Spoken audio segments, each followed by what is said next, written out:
راځئ نن درته په یوه داسې معجزه باندې وغږېږم چې څه باندې 1400 کاله پخوا الله په قرآن کې بیان کړې ده، ساینس وروستیو کې کشف کړې ده. قرآن کریم آیتونه مې لوستل، د آیت ته ودرېدم، ما موضوع تاسو سره هم شریک کوم. راځئ لومړی د آیت لولو، بیا یې په اړه بحث کوو چې په دې کې کومه معجزه پرته ده. داسې معجزه چې انسان یې واوري د انسان ذهن واقعا متعجب شي چې الله پاک څه باندې 1400 کاله پخوا په دې اړه خبره کړې ده او ساینس وروستیو کې کشف کړې. دا د نساء 55 آیت دی. الله پاک فرمایي اعوذ بالله من الشیطان الرجیم بسم الله الرحمن الرحیم ان الذين كفروا بآیاتنا، هغه کسان چې زموږ په آیتونو باندې کافران شوي دي نه یې مني، سوف نصلیهم نارا، موږ به دوی دوزخ ته دننه کړو، موږ به دوی اور ته دننه کړو. اوس اصلي خبره راځي، دوزخ ته چې دوی دننه شو، کلما نضجت جلودهم، هر کله چې د دوی د پوستکی وسوځيږي لمنځه لاړ شي، بدلناهم جلودا غیرها، موږ به د دوی د پوستکی ته نوې پوستکی ورواغوندو. یعنی موږ به د دوی د کوم پوستکی چې سوځيږي دا به بدلو، نوې پوستکی به دغه ته ورکو، ليذوقوا العذاب، چې دوی هغه عذاب وڅکي. ان الله کان عزیزا حکیما، بشک الله پاک ډیر ځواکمن او د حکمت خاوند دی. دا آیت د دوزخ د عذاب د سختوالي ترڅنګ یو قرآني معجزه بیانوي چې خورا لوی او حیرانونکې علمي معجزه هم ده. اوس الله پاک ویل چې موږ به دغه کافران دوزخ ته دننه کړو. دوزخ کې به د دوی پوستکی بدلیږي، یو پوستکی سوځي بل به راځي. ولې؟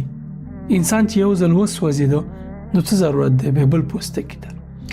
وروستیو کې ساینس دا کشف کړی و چې د انسان وجود کې تر ټولو ډېرې حجرې، عصبي حجرې، دا د درد احساسونکي حجرې دي چې پین ریسپټرز ورته وایي په انګلیسي کې.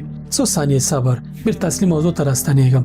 د تشویشونو د ډکه دنیا کې یوازینۍ اړتیا د انسان لپاره سکون، آرامش او قلبي اطمینان دی. د همدې هدف ترلاسه کولو لپاره می دا 2 کتابونه ستاسو لپاره لیکلي دي. د افغانستان په اکثرو کتابخانو کې شته او غربي هیوادونو کې له دې ویب سایټه آنلاین آرډر کولای شئ. همدا اوس د کتابونه ترلاسه کړئ، خپل ژوند پرې بدل کړئ. سکون خار او مطمئن زړه، 2 کتابونه د سکون لپاره غوره نسخه.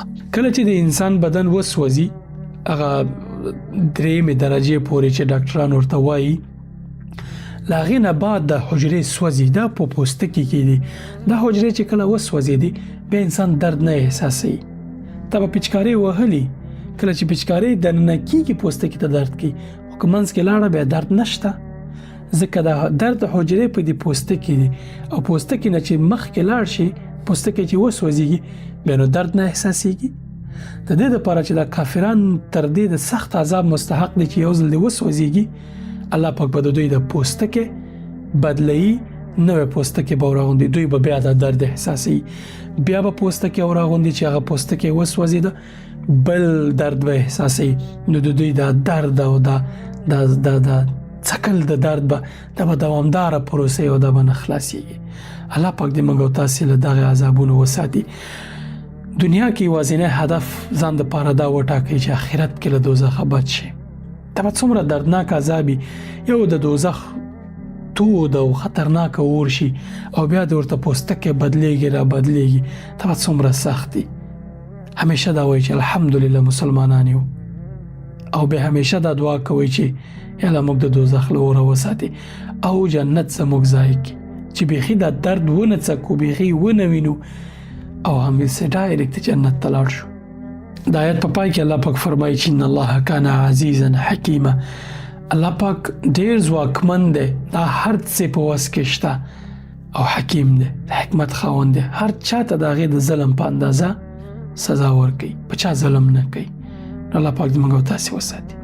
السلام علیکم.